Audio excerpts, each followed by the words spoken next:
I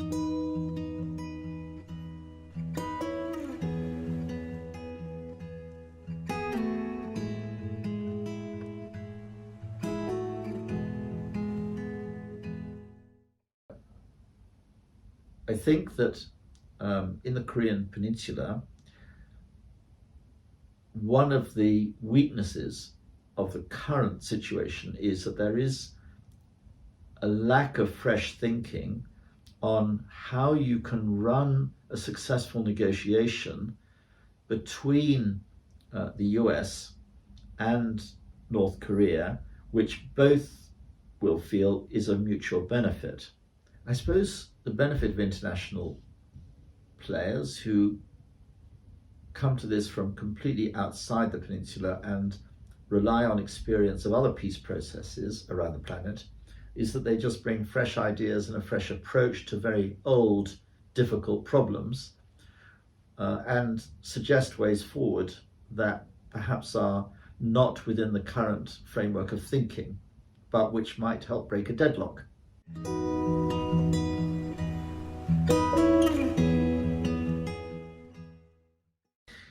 Well, back in 2017, we published a book called The Relational Lens, in which we described the conditions for building trust and relationships, and it had three main elements within it. The first is that to get trust, people must know each other. That's about meeting, about having regular meetings and all of that. Well, you can't do that at the moment with North Korea because of the other two factors. The second factor is that you have to show, each side has to show respect to the other. And the third is that you have to have shared goals and objectives. Now, the difficulty in my view, and this is very much a foreigner's view, and I don't wish to sound critical of my friends in South Korea, but the difficulty as I perceive it, honestly, is that the South Korean government, out of a real spirit of generosity, is wanting to help its brothers in North Korea. The difficulty is, though, that from a North Korean point of view, they see this generosity as, if you like, what we'd say in English is a put down. It's, well, we're financially powerful. We are enormously more powerful than you financially, so we will be very generous and give you, our poor brothers, some help. But that is not treating North Korea with the respect which they are seeking, because they're feeling excluded. And the way they're trying to get the respect and attention of the international community is by becoming members of the nuclear club. There are only 9 members of the nuclear club. There are 7 members of G7, maybe with 1 or 2 now being added on, like maybe South Korea, you don't know. But the point is, how does North Korea get itself respected? And the way they're trying to do that is by becoming members of the nuclear club, I think. So if there's going to be some deal between North and South Korea, who are very powerful and effective, but in totally different fields, one is building nuclear capability and a nuclear arsenal, and the other without really, with incredibly little international support, if you think about it. And the other is building themselves as a huge economic and financial power over 60 years in South Korea, which is the most successful economic growth in the world that's ever been experienced in any country.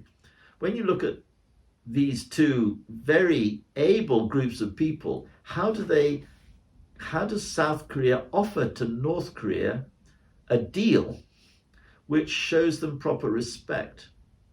Our suggestion is that a bilateral free trade agreement, which obviously would require sanctions exemptions for it to happen, would be a basis which would show North Korea respect. South Korea would be saying, we can gain out of this and you can gain out of this. Let's do a deal. And let's start with agriculture and let's let it grow. But the point is, both sides come to the table as equals to do a deal, just like you might say Britain and the European Union came to the table and did a trade deal. Now, Britain is nothing like the size of the European economy. But it is a fiercely independent country, as we saw when it exercised Brexit not so long ago. And so when it came to the table to discuss with the EU couldn't just push it about. There had to be some fairness in the arrangement. There must be some mutual advantage to the UK and EU for the trade deal to happen. So there's then a negotiation about terms and what's in the agreement and all the rest of it. We're familiar with trade deals. That's how it always is with trade deals. It must benefit both parties.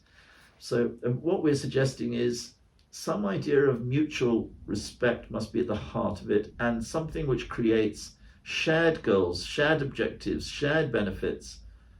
That's what will break the impasse between North and South Korea.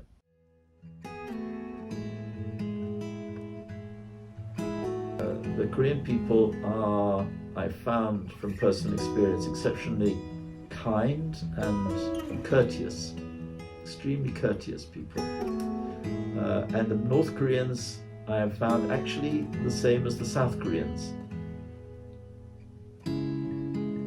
So I felt it's been an extraordinarily rewarding experience for me to engage in Korea. I've loved it. I've loved my time with Korean people. And if I can provide some fresh ideas which appeal to the Koreans themselves, because I believe the future of Korea must lie with the North and South Koreans themselves. It mustn't lie with outsiders. You've been pushed around too long by too many countries in Korea, especially in the last century or so. It's really important the Koreans can decide their own future. But if there's any way that we can encourage or facilitate that process, it would be an enormous privilege to play some small roles.